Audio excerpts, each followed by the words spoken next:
Professor Goodchild, what was your Hindu character's name? Arjuna. Arjuna. Okay.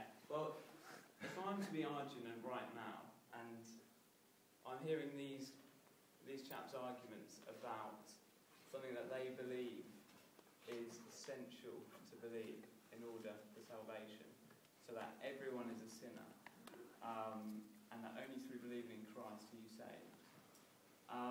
If they had to tell me that, then if I reject that, that's not offensive at all, and I'll carry on getting on with my Hindu beliefs and be quite content in that. So I don't find that offensive. But if they believe that as much as I believe that's a chair, and they don't tell me that, then is that not very offensive to me? But if they believe that you are following Satan because they read it in a book and they know nothing about you, nothing at all, because they never listen when you speak to them, then they're a long way from God. But it's not offensive to hear it, because I'd be quite happy. What has happened to your sensibilities? To me, it's not offensive to be called a worshipper of Satan. But I don't believe that, though. If I choose not to believe it, it's not true. It's only offensive if Of course it's not true, but it's offensive. There's quite a lot of things that aren't true that are quite offensive.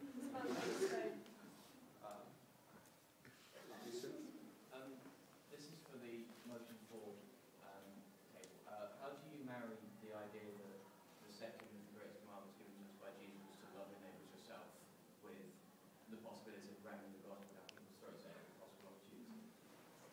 Well, I don't ram the gospel down my throat, basically. So, yes, my question is, how do you lovingly preach the gospel at every opportunity? Well, I think you're just sensitive, and I personally pray for opportunities. I'm praying that this man in the corner shop is going to say, oh, tell me about what you believe and so on. So that's basically it. But I think this is our calling as Christians, to love your neighbour, to do good works for them, but also to preach the gospel. And to withhold the gospel from them is, as I say, it's quite wicked, really, if you deliberately withhold the gospel from somebody. Kerry? A question for Professor Goodchild's alias and Matt. About truth claims, because you seem to suggest, Arjuna, in your speech, that basically truth is everywhere and there's many options. And I just wondered, if different truths contradict, how would you marry that with actual truth? Actual truth doesn't contradict, but there are many different interpretations and expressions of it. But actual truth is a matter of the soul. It's a matter of how the soul is. It's a matter of its openness to God. There is only one God. There is only one truth. And that truth is the experience of being open to God and aware of what God means. So, yes, there are many times and many places when people are aware of that, and there are many times when people are under illusions because they're too closely attached to their views.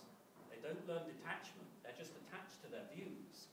And so, they can't open themselves to God, because the way in which they keep out other people is at the same time keeping out God. I'd say that firstly, is there no such thing as a detachment from views? Every person, there's no such thing as a value neutral. There's no place to which people don't come to a belief system. So then all you can do is come to a belief system based on what evidence there is first, before your own... I didn't say there was a value neutral position or anything of the kind. Certainly not. No, there is truth. And that truth is a certain quality of human experience. It's a certain way of the soul being in truth and the soul being truth. It's not a matter of a few words that can be put in a tract and handed out on the street corner. John? The gospel that's being suggested to be preached by Richard Bell and Phil. Philip.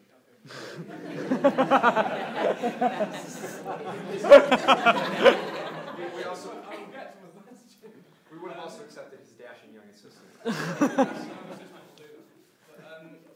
It seems very much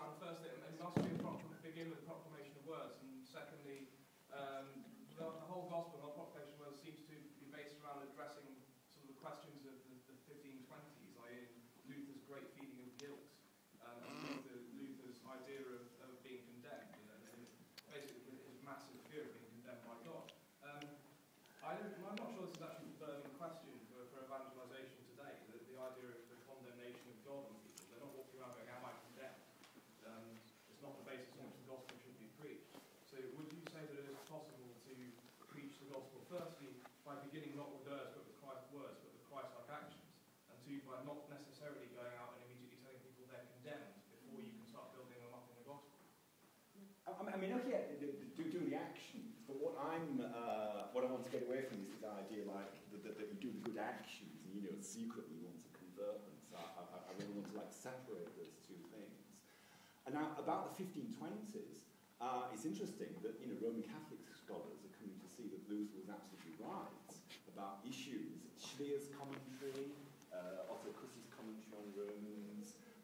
If you look at what they say on Romans 3:28, they say that Luther was absolutely right in his Catholic exegesis. And so I think this is quite fundamental, this view of condemnation, and we need to be safe from that condemnation. Now, yeah, the average person in the street is not aware that they are condemned. And it's only with the preaching of the gospel that we realise that we are under God's just judgment. But there is also this salvation from this just judgment. Why not preach meaning in a lost world, which is a much more relevant question, rather than teaching people to feel condemned so you can preach salvation? That's precisely the problem with modern evangelism. The problem with modern evangelism is they say, believe in Jesus and you get meaning for your life. And that is not how the New Testament views things.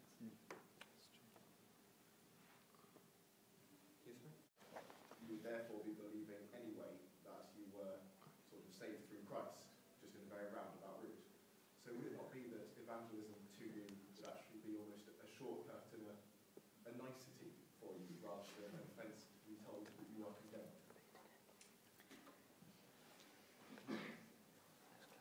There may be quicker and slower paths to salvation, but we have to be sure that it's salvation that we are coming to. If salvation is a matter of justifying the ungodly who remain ungodly, and God is simply calling them righteous, then that's not much of a salvation that's worth having, because it's a bit of a deception.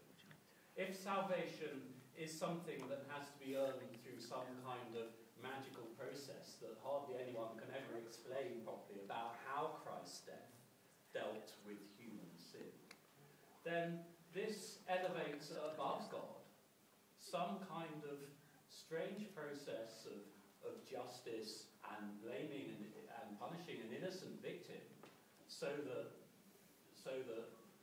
justice will not take place because the wicked will no longer be punished, then that doesn't sound like a salvation worth having myself either. So I don't see it as a shortcut. It sounds like the path is a lot longer if you don't want to get caught up in these illusions. One last point then. This is for the proposition. I think at one point you nearly effectively accused other religions as engaging in a kind of idolatry.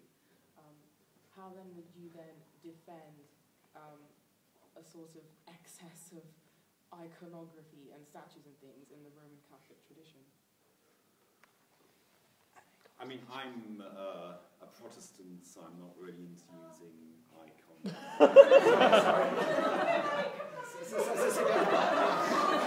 But I think these icons, sorry, I'm a Protestant, so all I'm saying is that I don't have these icons in my bathroom, so I'm not sort of, they're not like the centre of my spirituality. But as long as people are not actually worshipping them, I mean, in the Orthodox Church, the icons, function in a certain way, and I think, lots of Catholic churches, I'm very, how can you say, encouraged, lifted up by the beautiful statues and so on. So as long as one is not worshipping these things, I don't think there's a problem. So I'm bringing Catholics, Protestants and Orthodox together in one lovely holy body. Can I just add, Catholics and the Greek Orthodox would not understand their worship to be of the icon, but rather worshipping God through the icon. So they would not understand